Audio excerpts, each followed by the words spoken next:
नमस्कार दोस्तों, मैं अजीत द्विवेदी अपने यूट्यूब चैनल पर आज क्लास 10th बुक एनसीईआरटी का ट्रिग्नोमेट्री टेबल्स जो है जो सामान्य बच्चों के लिए बहुत ज़्यादा टफ होती है, उसको मैं आज आसान वे में समझाने का कोशिश कर रहा हूँ।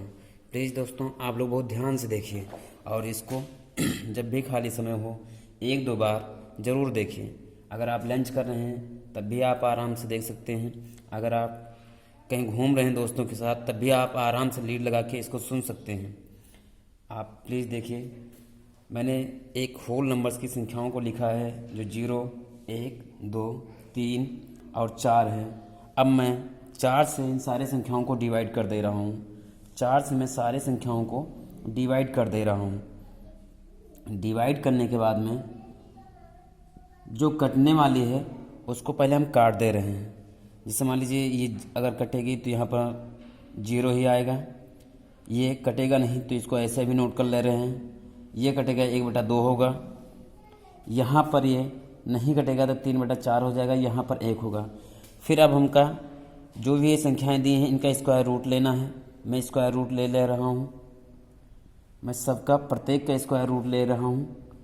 इस स्क्वायर रूट लेने के बाद में अब जो है जो आराम से स्क्वायर रूट से बाहर आ जाते हैं, जैसे 0 का 0 ही रहेगा, ये 1 हो जाएगा और स्क्वायर रूट 4 का 2 होगा। यहाँ पर ये 1 होगा, ये 1/√2 होगा। यहाँ पर ये √3 होगा और ये 2 हो जाएगा। फिर इसके बाद में 1 का 1 ही रहेगा। दोस्तों, ऐसे हम लोगों ने आराम से sin 0 का मान पता कर लिया है, sin 30 का मान पता कर लिया है, sin 45 का मान पता कर लिया हूँ, sin 60 का मान पता हो गया है, sin 90 का मान पता हो गया है। अब आइए दोस्तों, हम आराम से इसको sin का टेबल लिख लेते हैं। बस एक एक करके सारी चीज़ें कंप्लीट कर लेते हैं। तो चलिए हम लोग पहले sin का मान लिखते हैं।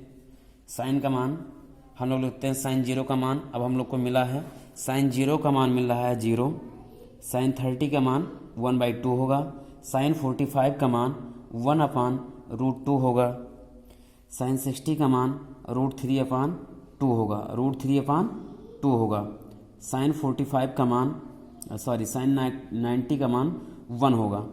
अब यहाँ से हम लोग को पता है कि sin का अपोजिट cos होता है, तो यहाँ से हम सिर्फ cos लिखेंगे। cos थीटा का मान अगर हमको ज्ञात करना है तो cos थीटा जो 90 का मान होगा, sin 90 का मान होगा, वो cos 0 का मान होगा। तो sin 90 का मान 1 है, sin 90 का मान 1 है तो cos 0 का मान 1 होगा।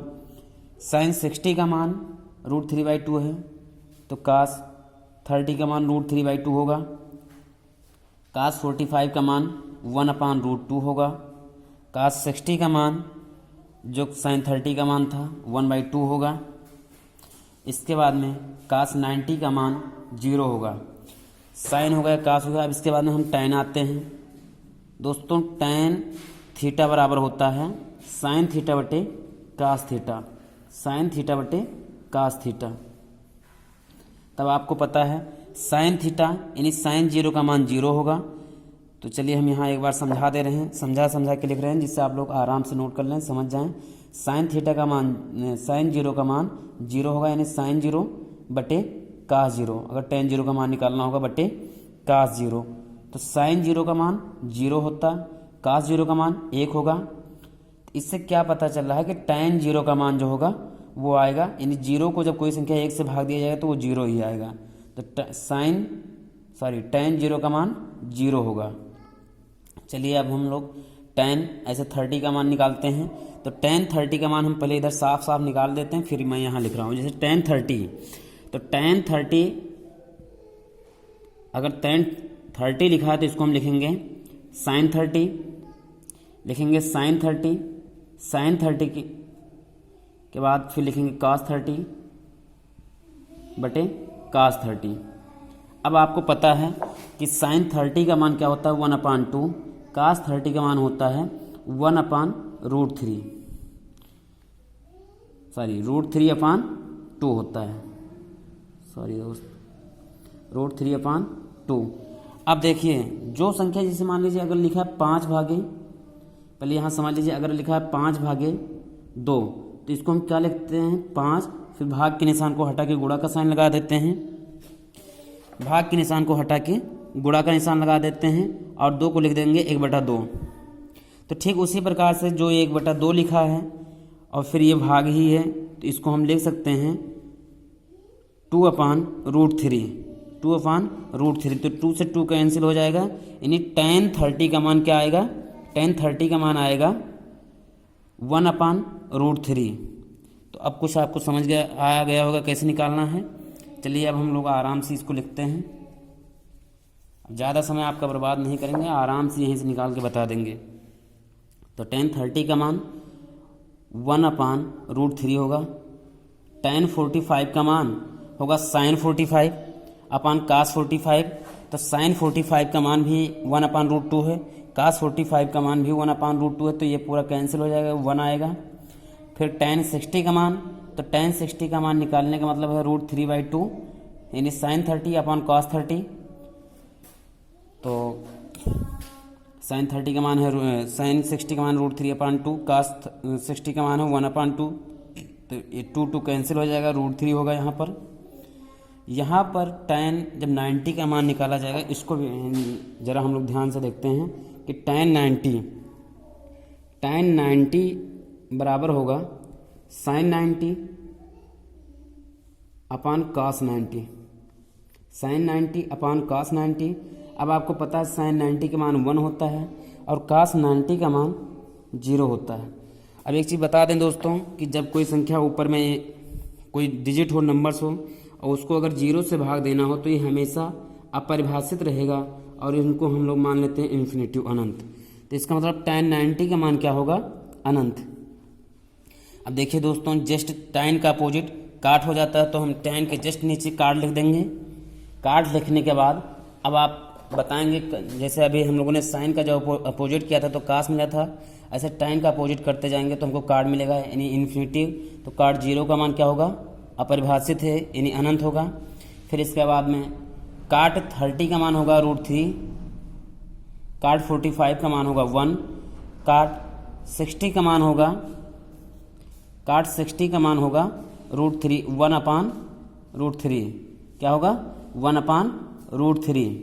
इसके बाद में काट 90 का मान होगा 0।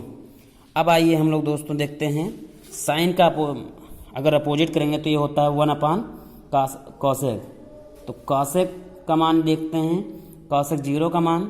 फिर दोस्त जैसे cosec 0 का मान क्या होगा, 1/sin 0, sin 0 का मान 0 होता है, तो ये भी अपरिभाषित रहेगा या फिर इन्फिनेटिव आप कर सकते हैं। अब cosec 30 का मान जब देखा जाए, cosec थीटा यानी cosec 30 का मान जब होगा, cosec 30 का जब मान निकाला जाएगा तो ये 2 हो जाएगा। cosec 45 का मान निकाला जाएगा तो ये √2 होगा। cosec 60 का मान निकाला जाएगा तो ये होगा 2/√3। cosec 90 का मान 1 होगा। अब आपको पता होगा कि cosec का अपोजिट जब करते हैं तो हमको sec मिलता है, तो sec थीटा का मान क्या होगा, sec थीटा यानी sec 0 का मान 1 होगा। sec 30 का मान 2/√3 होगा। इसके बाद में sec 45 का मान √2 होगा, sec 60 का मान 2 होगा, और sec अगर देखा जाए sec 90 का मान, तो sec 90 का मान अपरिभाषित या कह सकते हैं आप अनंत होगा। तो प्लीज़ दोस्तों देखिए आप कितने आसानी से पूरे मान को निकाल लिए हैं। अगर आपको एक मान ये पता है, सारे मान पता हैं, तो आप आराम से ट्रिग्नोमेट्री को कर सकते हैं। लेकिन प्लीज़ दोस्तों आप इसको देखिए, लाइक कीजिए, सब्सक्राइब कीजिए, शेयर कीजिए ज़्यादा से ज़्यादा दोस्तों के पास, जिससे ट्रिग्नोमेट्री पर जो लोगों को समस्याएं होती हैं वो समस्याओं से वो आराम से बच सकें और आसानी से। सभी लोग कहते हैं ट्रिग्नोमेट्री बहुत टफ सब्जेक्ट है, बहुत टफ टॉपिक्स है, तो उसको बहुत आसानी से सीखा जा सके। प्लीज़ दोस्तों ज़्यादा से ज़्यादा लाइक कीजिए, शेयर कीजिए, सब्सक्राइब कीजिए। नमस्कार दोस्तों।